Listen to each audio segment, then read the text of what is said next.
Hello, Fredak here. Fred ACC, all one word. Alrighty, so it is Wednesday, March the 19th. It's about 6 p.m. East Coast time. XRP at $2.50, $2.51. Don't know how much I can pound the table, but I'm going to pound it some more. Alrighty, so I want to thank you all for being here today. Why do I post about what time and the prices and all? Because I don't want to be accused of red boarding after these things come through. With all that being said, I'd like to thank you all for being here. Hope you're having a wonderful day. Got two different postings today. Crypto playing the game, that's this one here, and economics. Those of you subscribe, take a peek at economics. You might just pick up on something. So, crypto playing the game. Alrighty, some people have asked some interesting questions. I'm going to try to address some of them. One of them is, how many times have you been around the block? I'm going to give you a little bit of a brief background of Fredak. I don't know everything. I don't know anything. Everybody else knows everything. I'm trying to share some things that are swirling around in my head. This is not financial advice. If I can share something that goes in one ear and out the other of you, inside your head, and it sticks, that's great. And if not, just filter it out.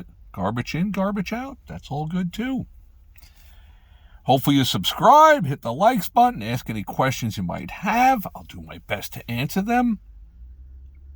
So let's get into the Fredak background here. So, how does it all begin? Let's set the Wayback Machine. What the hell is his name? Boris? No, it was Mr. Peabody and Sherman. I'm probably like Sherman. So Mr. Peabody set the Wayback Machine for, 1965. Fredak is a young man at that time. Start seeing in the newspaper all these stocks, the symbols and the stocks, the prices and everything. Pretty cool. So I buy 5 shares of like 5 different companies. Grand Union, GAF, some kind of bowling company or something. Every one of them went to zero, went out of business. They were all like $5, $6, $7, $8 stocks. Got my feet wet on that. Started to learn the game from there. The investing game of the stock market. I'm going to try to share things with you guys who subscribe to try to shorten the yield curve. The learning curve. The learning curve. The average person understanding the markets takes about 1.5 to 2 years of stubbing your toes and getting your ears boxed and making money, losing money, and you'll learn from your mistakes. Usually you learn the most from your mistakes. I know I had. And over time, certain things start to stick because you see them happening over and over and over. So I am going to try to shorten that learning curve for many of you. I'm very straight up on what I share with all of you. First up, there's no numerous takes. It's one and done. As you can see, coming to you from the RAV4. It's a 2025 RAV4. It's a nice car. I love the Toyotas. I got my Sienna from 2002. Wouldn't trade it for the world. I love the old rascal. You know what? If I come out, it's on fire, there's a big dent in it, I'm not going to lose too much sleep over it all. Wouldn't even probably faze me. If the fire department was there washing it on down and they said, look, buddy, we tried to save it, I'd say, you did what you could do. It's all good. Don't worry about it. Alrighty, so going back to me. A couple of trips around the block, started investing in the stock market, bought some things, had my 5 shares, used to get these certificates. They were pretty cool. They had all these kind of different Greek and Roman mythology things on the sides of them. You got this certificate that you own 5 shares of Grand Union. Grand Union was kind of like a food chain. We got Kroger's or a Tops or Publix, depends on what part of the world you're in. But they were a food store chain. They didn't do very well. Within about 1.5 years, they went out of business, went to zero, and were gone. But I learned a lot from all of that. I've also started to learn how a lot of the investing world is human nature because it's human beings that are playing this game. So that's the important thing, is to understand the mentality of those who you're playing against. Makes sense. What have we got over here? Alrighty, so I went from owning my 5 shares of companies that went broke to becoming a stockbroker in the early 1990s. Worked at one of the major boiler rooms, learned a lot about the world. The economics, I try to cover a whole bunch of it. So a lot of what I'm watching for is the big picture, stepping outside the box. Most of the people that I see on YouTube are telling all of you what you want to hear. I'm not here to tell you what you want to hear. I'm here to tell you what I think. That's the difference between Fred Ack and many of the others. To say they have cloudy vision, yeah, they have cloudy vision. Okay.